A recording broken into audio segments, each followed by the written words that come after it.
بسم اللہ الرحمن الرحیم الحمد للہ رب العالمین والصلاة والسلام علی سید الانبیاء والمرسلین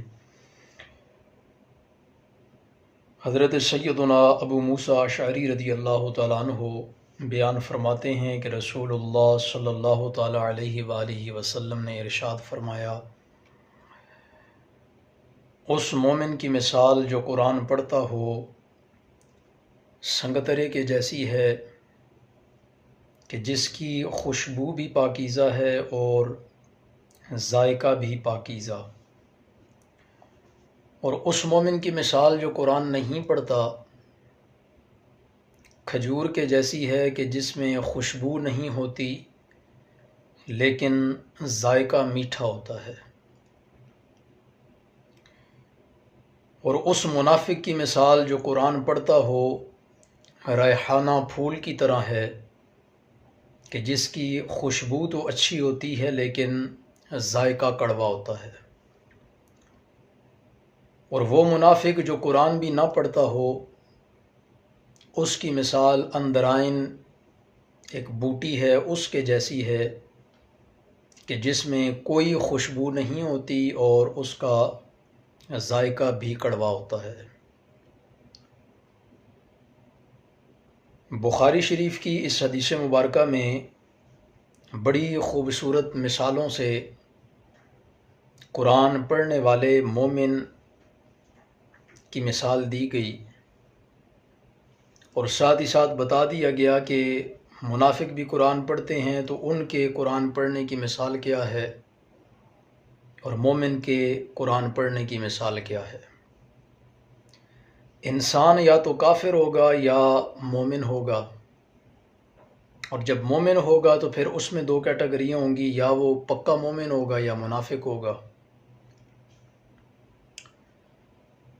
اور اگر وہ منافق ہے تو پھر چاہے وہ قرآن پڑھ رہا ہے، نمازیں پڑھ رہا ہے، عبادات کر رہا ہے، وہ گھاٹے میں ہے، خسارے میں ہے۔ اور مومن کی مثال دی گئی قرآن پڑھنے والے کی بھی اور قرآن نہ پڑھنے والے کی بھی۔ تو مومن ہر اعتبار سے فائدے کے اندر ہے کہ اگر وہ قرآن نہیں پڑھ رہا تو بھی کھجور کی طرح ہے کہ اس کا ذائقہ میٹھا ہے اگرچہ خوشبو نہیں، اور اگر وہ قرآن پڑھنے والا ہے مومن بھی ہے تو پھر اس کی مثال سنگترے کے جیسی ہے کہ جس کی خوشبو بھی مزیدار ہے، پاکیزہ ہے، اور اس کا ذائقہ بھی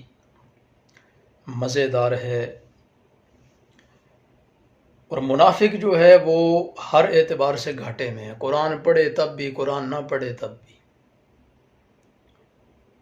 قرآن اگر پڑھ رہا ہے تو بھی اس کی مثال ریحانہ پھول کی طرح ہے کہ جو بڑا بد ذائقہ ہوتا ہے اگرچہ اس کی خوشبو اچھی ہوتی ہے، اور اگر وہ قرآن نہیں پڑھ رہا تو پھر اس صورت میں اس کی مثال اندرائن جو کہ ایک بوٹی ہے اس کے جیسی ہے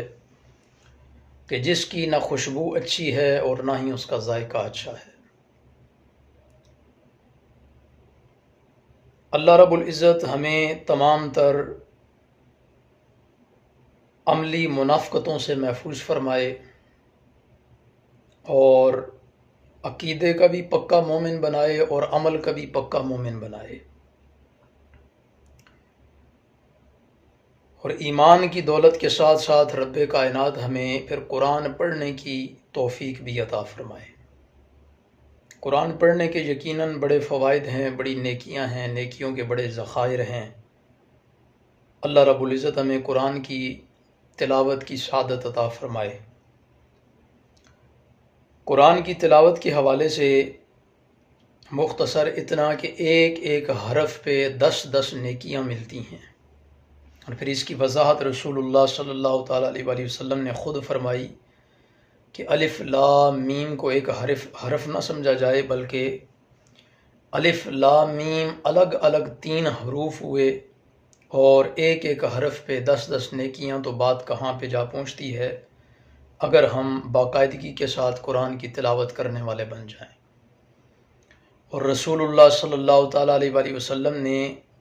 یہ جو مثالیں دیں تو مثالیں دینے کا مقصد کیا ہے؟ مقصد یہ ہے کہ لوگ مومن بھی بنیں اور پھر قرآن پڑھنے والے مومن بنیں۔ آج کل کچھ لوگ ایسے ہیں جو سادہ لوگوں کو قرآن کی تلاوت سے اس انداز میں دھوکہ دے کے دور کر دیتے ہیں کہ جی قرآن پڑھنے کا کوئی فائدہ نہیں جب تک آپ اس کو سمجھ کے نہیں پڑھتے۔ یہ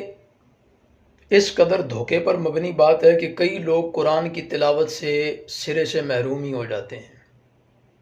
کیونکہ جب بھی وہ تلاوت کرنے کی طرف ذوق بناتے ہیں، شوق بناتے ہیں، تو فتنہ پرور لوگوں کا یہ جملہ کہ قرآن ایسے پڑھنے کا کوئی فائدہ نہیں جب تک کہ قرآن کو سمجھ کر نہ پڑھا جائے۔ یاد رکھیں کہ قرآن کو سمجھ کر پڑھنا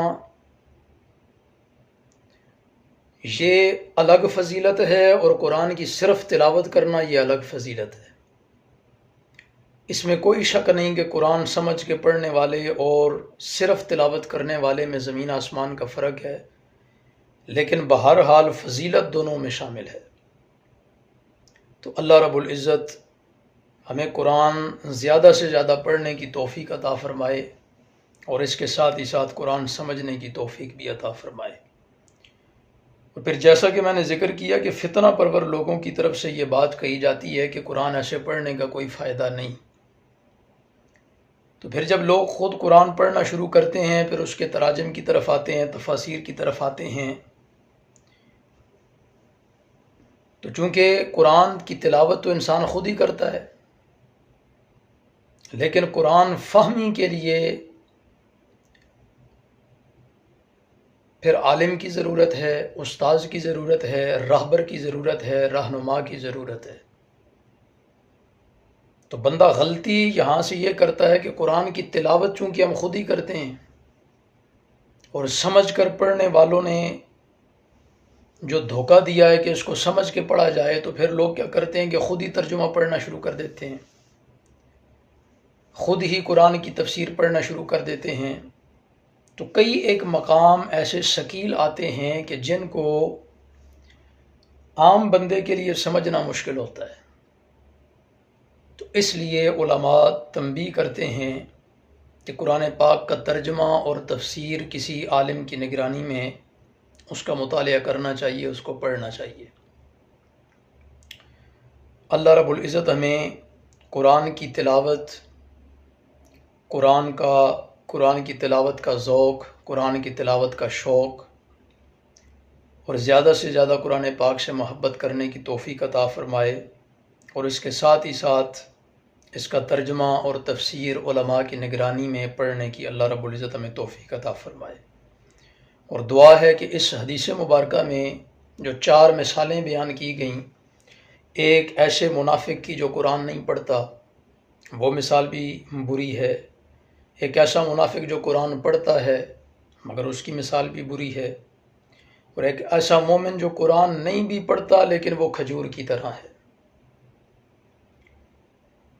لیکن دعا ہماری یہ ہے کہ اللہ رب العزت ہمیں ایسا مومن بنا دے جو قرآن پڑھنے والا ہو، یعنی ہم قرآن پڑھیں بھی، قرآن سمجھیں بھی، قرآن سے محبت بھی کریں، قرآن کی تلاوت بھی کریں۔ اللہ رب العزت ہمیں ایسا مومن بنائے کہ جس کی خوشبو بھی اچھی ہو، جس کا ذائقہ بھی اچھا ہو۔ اور خوشبو اور ذائقہ اچھا ہونے سے کیا مراد ہے؟ بہت سی اس سے مراد لی جا سکتی ہے، لیکن صرف ایک حدیث مبارکہ کا سہارا لیتے ہیں کہ رسول اللہ صلی اللہ تعالیٰ علیہ وآلہ وسلم نے ارشاد فرمایا،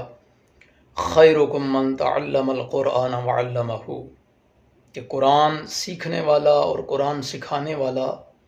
تمام لوگوں میں سب سے بہتر ہے۔ تو اس حدیث مبارکہ میں بھی یہی اشارہ ہے کہ قرآن پڑھنے پڑھانے والے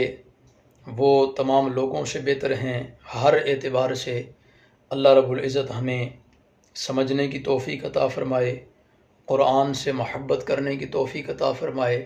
زیادہ سے زیادہ تلاوت کرنے کی توفیق عطا فرمائے، اور قرآن مجید فرقان حمید کو